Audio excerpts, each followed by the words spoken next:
It's time now for the Casey Ingram Show on WSTU. The opinions expressed are those of the program host and guest and not necessarily those of WSTU. WSTU does not endorse products that may be mentioned. Any reproduction or retransmission of this broadcast is strictly prohibited without written consent of WSTU. And now, here's Casey Ingram.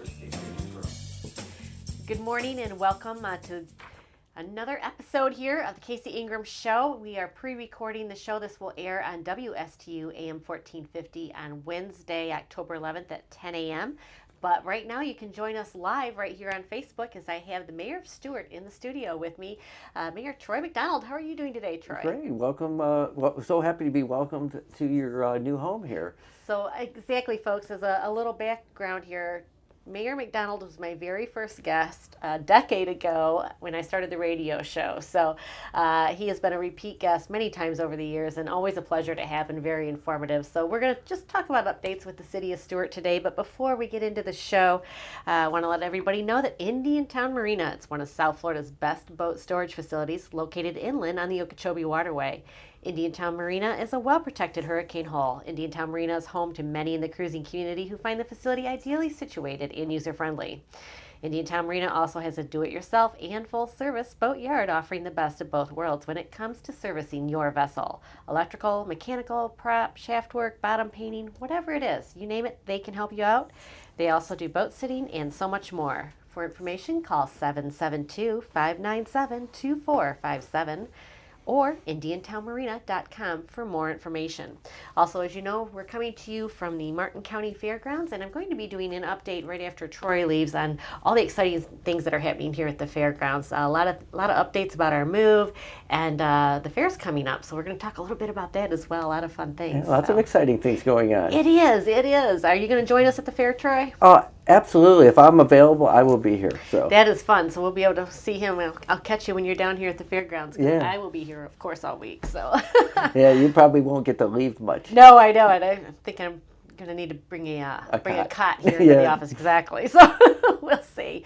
But Troy, it's wonderful to have you back here in the studio, and let's give us a little bit of updates on City of Stuart. And I guess let's start out legislation session last year was really tough for a lot of communities because a lot of home rule was a lot of home rule. There's there's too many bills to really list, and of course one of the one that we heard most about, which was the Live Local Act, and we're still evaluating how that is. In fact, the crazy thing about the Live Local Act, there's actually parts of it that are really good, for home buyers, law enforcement, first responders, teachers, helping them get homes, right.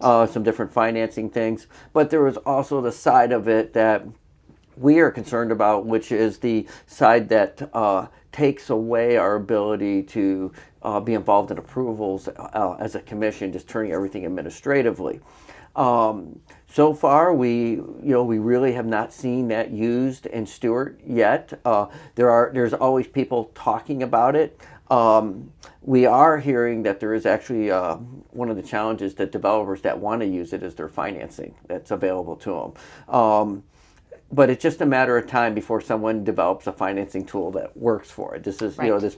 This law lasts for 10 years before it sunsets. So it's just going to take time for the financing side of that development to catch up with the law, and it will, and that's when we'll start seeing it. But the city of Stuart is 96% built out. We only have probably truly 4 or 5 parcels that are vacant, undeveloped, that might be appropriate for that law, and 2 or 3 of them already have development applications on them. So okay.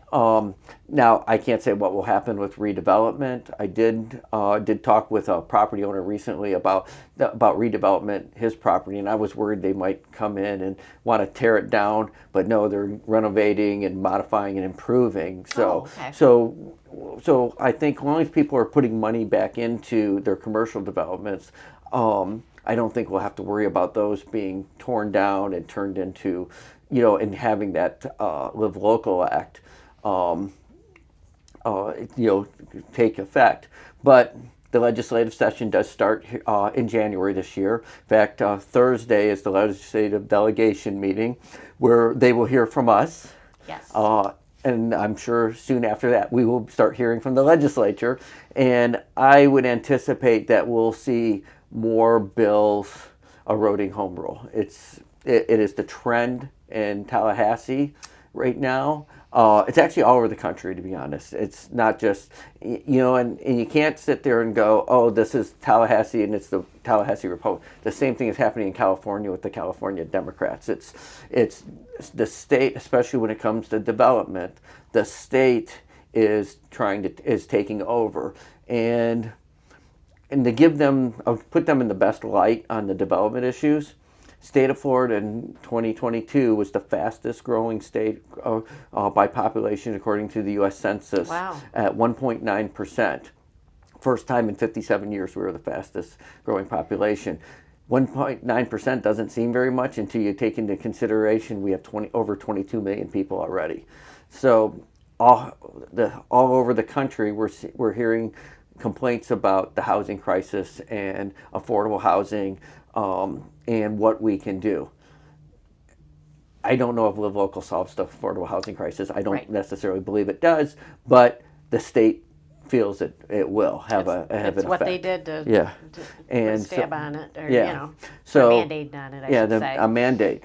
That being said, I hear from people every day regarding the affordability of homes. I actually been hearing from businesses. I met with a local country club board of directors, and they told me their number one concern was getting employees, and they said their employees are having the employees they're getting now are driving in from Okeechobee and Indiantown and Fort Pierce because that's where they can afford to live. And so they were urging us to look for solutions for workforce housing. It's really tough right now, Mayor McDonald, as we talk about this, because insurance rates have went up drastically. Just the cost of living with inflation has gone up drastically. As we all know and have complained about the last, since COVID, rents rents have skyrocketed. And it's there's a dynamic out there of not only are we seeing increased population, we're seeing a different dynamic of population change. With remote work, people can live where they want. We're seeing people that necessarily don't want to be in the dense cities of New York and Chicago. There are some people that are moving because of political reasons, all kinds of reasons why people are moving. What I would say is that Florida is, even with the issues with insurance, even with the issues of natural disasters because of hurricanes, it's still a very desirable place to live. And people want to be here, and younger people by the droves are coming here. It is. It's tough, I think, more for the locals because people are coming and they're bringing their money with them. Right. Where if you're here, you're trying to survive on whatever you've been here. And I actually heard, I've heard some, my wife was born and raised here, and I've heard from one of her peers of her age group and growing up with that he thinks that, he said hindsight's 2020, maybe we should have approved some more apartments earlier and some other things because as we're seeing a lot of people, there's whole families that have moved away because they feel they got pushed out. Someone from New York comes down here with a big pot of cash and puts it on a house. Next thing you know, that's a local that can't buy a house at a reasonable price. That's exactly what's happened. It was a tough thing. I mean, after the fallout in 2008, property was cheap and plentiful. Yes. And then all that changed with COVID. It's a hard thing to have foresight on. It accelerated because of COVID, but it was already in the works. COVID just accelerated it. And same with, I think, with like COVID, what it showed was weaknesses in our housing sector, weaknesses in our medical sector, weaknesses in our other logistics and manufacturing. All those issues were already there. It just, one thing just... It truly did. Yeah, just triggered this cascade effect that, and who would have known that, I just read a Zillow report, state of Florida, in the post-pandemic market, the entire country's residential real estate values went up 49%. Wow. Florida is now the second most valuable state for residential real estate, only second to California at $3.62 trillion, and California is $9.52 trillion. But we just surpassed New York in the value of residential real estate. That's incredible. Yeah, so it's a remarkable time. Yeah, it's not going away, is it? I mean, No, real estate values are not going to. And it's not, and it's amazing because the real estate values are holding even with the higher interest rates, which is making it even harder for entry level people to get into the housing market, which is then causing them to rent and then driving up the rental prices.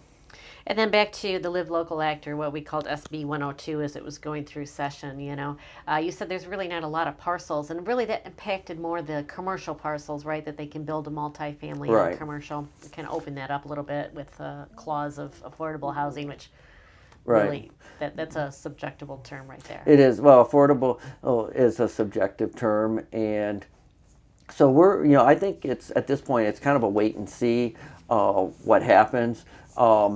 It's easy whenever this legislation comes along. It's easy to overreact. Hindsight being 2020, some of the more evasive legislation is that we have to do an economic study before we pass any ordinances, see if it would hurt any business's Really? profit. And I'm probably not articulating exactly how the bill works, correctly. But we potentially could be liable if we make a change in the law that affects a business's profitability. Wouldn't that be nice if that was also effective or impacting the train? But speaking of that, again, I'm speaking with Mayor Troy McDonald from the city of Stuart. We're just doing a lot of updates that are happening around the city. Yeah. And Mayor McDonald, there's a couple projects I'm going to ask you about that were largely discussed and just wondered where they are. The first one is right across the water from you, Atlantic Point Marina. Yeah, I don't know. It's funny. That's all approved. They had to come in for an administrative variance because something with the architecture of the building, I don't know exactly, but they realized that the dimensions weren't right, and it was just a minor change. And I understand they got their submerged land leases from the state, but they haven't started construction yet. And I thought they were going to start at the beginning of this right. year. And we've been actually looking forward to that project because it seems like it's a good project, good economic development project. But so I don't know what's happening with that. I actually probably should put a call in to some folks and see if I can find out because I'm out of curiosity. So. It is. I know a lot of boaters west of the bridge are very excited about that marina because as just this past weekend a barge hit the train bridge. They kept it down all overnight until they could look at it and stuff. But it has impacted boating traffic. So just curious because everybody's waiting for that to be built. The other one, of course, is Costco. All of the appeals are over, have been settled. Costco is under construction. If you've probably seen the site planning, I've spoke with a member of the Costco team recently, just trying to get an update. Everything's moving forward. I would suspect, 18 months before an opening of Costco. But all these things take a lot of time, don't they? Right. Yeah, it does. So. And there was a lot of, there was a lot of permitting outside of the city of Stuart, Army Corps of Engineers, South Florida Water Management, environmental studies, lots of things they had to do over there. Okay.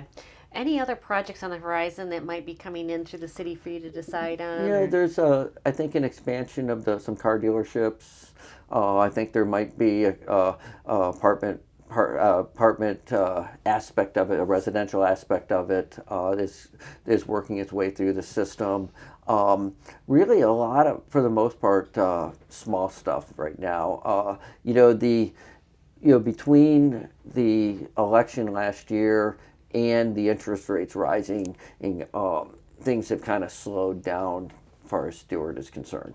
I think it really impacted a lot of builders everywhere because the cost of goods was going up, the supply chain issues, and now interest rates are going up. Interest rates, yeah. So only the most, I think only the most financially viable people, that have really good, maybe different types of financing, not just bank loans. they're the ones I think that are really going strong. I think you're seeing some people just kind of not stopping, but putting the brakes on development a little bit, which is good. And by the way, that's if you look at development trends, you always get a boom and then you get a leg, a boom and a leg, and that's where we're at. Everything's cyclical, that's Yeah. for sure. We don't always go up and we don't always stay down, thank Right. goodness. So Exactly. there was another change, if I recall, in the legislation last year. That is, I think municipalities and counties in that have to create a list of available properties That's that are part of it. government owned. So Yeah, that's part of surplus properties that would be suitable for affordable housing, and that list was required to be on our websites by October 2nd. I actually have had one inquiry to find out, said that we can't find anything on your website. And my response was maybe we don't have anything suitable for affordable housing, so therefore it's not on the nothing site. there. So, and I don't think we actually really have much of our surplus property right now. We have one parcel north of the bridge that we actually tried to turn it into affordable housing at one point. And the last I knew, the last thing we had done is a letter of intent to go into a commercial lease or negotiate a commercial lease. And I have not heard how that's going. That's been going on for a couple months. And these land leases take time to negotiate. They do. Is that a waterfront lease? No. It's not. No, in fact, this is on US 1, but it's connected to Haney Creek. And we did, because, and out of the interest of caution, in 2011, I think it was 2011, 2012, we did the referendum allowing us to lease it since it was connected to property that had waterfront. Okay. And all the proceeds from this lease, actually, by pursuant to the referendum, have to support the maintenance of Haney Creek Preserve. Okay, all right. I asked that because I have friends at the Stuart Heritage Museum. I was just in there the other week, or last weekend, and they were talking about, yes, our lease is ending, and they're going to, I believe, have to go through a referendum to renew their lease. So, yeah, we're going to have to, I think that's what we're going to have to do because that's one of the unintended, this was done by a citizens initiative, and some of the unintended consequences are like Stuart Heritage. Right. I would have thought they had been grandfathered in, but he said nope. Just like everybody else, we're Right. waterfront property. So that'll be coming up, and I'm going to have them actually on the show in a couple of weeks. But Yeah, they have some great stuff in the museum. It's fun to go in there. It truly is. There's so much history there. So Mayor McDonald, what else is happening here in the city of Stuart? It's been a little quiet, I have to say, which is always a good thing. It has been quiet. We're moving forward with a couple of major projects. One, probably the largest project in the history of the city of Stuart, is our alternate water supply, which is our drinking water supply, where we're drilling a well to, we've drilled a well to 2,000, almost 2,000 feet to I think it's the Floridian aquifer. Okay. And then the water will be extracted from there and go through a reverse osmosis system to remove the salt and from the water, and then it'll get blended with our at least initially with our water from our wells that are at the superficial aquifer. This all was part of an issue that the city of Stuart, in 2016, there was some changes in the chemicals that we test for that were mandated, and one of them was PFAS and PFOAs. We discovered we had 3 contaminated wells. We immediately did what we could to mitigate that issue, and then we looked for a long-term solution that involved a combination of reverse ionization filtration to remove the PFOS and PFAS, and it has to be removed at the molecular level. What ultimately the safe standard they determined was 4 parts per trillion. Okay. That's a grain of sand in an Olympic-sized swimming pool. Okay. And so and then in addition to that, since we were able to isolate the contamination involved 3 wells, we were actually able to determine the cause was AFFF fire foam that was manufactured by 3M and other companies that we were using for training. We since then we brought a legal action, and then we've recently settled with 3M. We were the bellwether case, and that was a pretty good settlement, wasn't it? Yes, it was significant. Significant. So what happens now with that settlement? Uh, it'll be finished in a year, almost a year from now, and we'll discuss it then. Okay. We'll wait till it's finished. But Yes, that was good but news for the residents of good news for Stuart. residents, and it was good news for, actually good news for 3M as well. So we all, because it ended up working into a global settlement with all of the issues with all of the plaintiffs. So. And the city of Stuart was on the forefront of that. So Under the Bellwether case. And that's incredible. So yeah, it was very it was very interesting, like waking up and looking at my email and seeing emails from like Wall Street Journal and Reuters and Associated Press, yes. New York Times. Well, it put us on a national stage as something that you don't think about, but. Interestingly enough, how did you discover to even test for those? A new standard came out? A new standard came out. Actually, a new standard came out, and there was a test on it. We were actually notified, I think, by Congressman Murphy's office. Okay, way back when. Yeah, so, I mean, going back quite a ways. 3M's like, darn it. Got to test water for this stuff. Yeah, and, and I have to say this. One of our employees, Dave Peters, who ran our water department, he could have done what probably lots of water departments all over the country did, which was just blend water, whatever it is. But he said, not on my watch. And he, and this is before any idea of any lawsuit or anything like that. He said, we need a way to eliminate this. He researched that chemical and said, wow, this stuff isn't good. Let's get it out of our water completely. And since then, we've had virtually almost consistently a non-detect. So. Well, that's incredible. Yeah, and so I always I kind of say if places like Flint, Michigan, and Jackson, Mississippi had a Dave Peters, we would have never heard about their water woes. Yeah, that gives people peace of mind here in the city of Stuart. Yeah, it's amazing, So the other big project we have is, and we're breaking ground on the 18th. Is our new fire station number 3. Oh. So we've expanded our fire service to the north. Okay. And we are now covering the northern part of the city. The economics have reached a point where it's between our amount of residents north of the city and the amount of calls we're getting. So we have on the furthest, most northern portion of the city, we had a parcel that we owned. We're building a fire station there, and so we will be able to cover the entire city now without having to have Martin County cover part of it. That is fantastic. Yeah. The biggest difference where people can know between the City of Stuart Fire Department and the county is the color of the fire trucks. Color of the trucks, yes. So city is green, right? Yes, Yep. or bright yellow, something bright like yellow, that. Kind of I always think of lime green, but bright yellow, yes. So Yeah. Then you know whose truck is who. Yeah. So that's fantastic. There's been so many wonderful things. Of course, the train has started. Have you heard anybody have any issues with that? I haven't really heard anything. I know that there was an unfortunate fatality in St. Lucie County. I read in the Associated Press that it was probably a suicide, which is unfortunate. It's very sad about when that happens, and for whatever reason, that's a method that people use. I took the train to Orlando on that first train run, which was yes, we saw you filmed as you went through the city. City, Stuart. So, and been on a long journey with the train, and it is, as you have and I'll say the biggest difference that I see now from 10 years ago is the level. 10 years ago, we got zero cooperation from All Aboard Florida. The current Brightline team does seem to be working to cooperate. I'll give you an example. One of our intersections at Florida Street, after they completed it, there was major concerns, not only raised by city staff, but by the residents about how the intersection was done. And we got Brightline out there.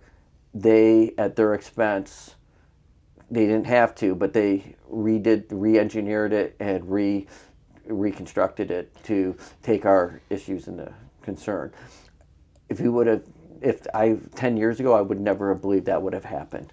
And so the train is running. We are pursuing two things. The railroad bridge.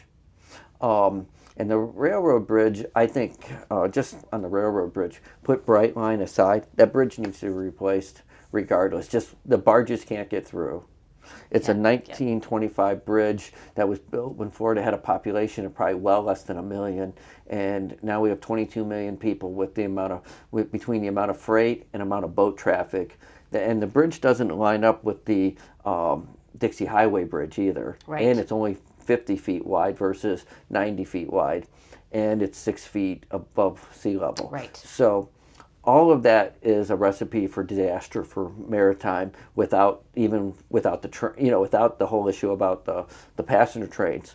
Just add the passenger trains, adds the bridge being down even more. Which restricts the boats. And I had been along with you and not wanting to spend taxpayer money, but I learned something recently. Federal Rail Administration gives $4 billion to railroad companies for projects like this all over the country, and I thought, why should we suffer and let some, So we've been working with that.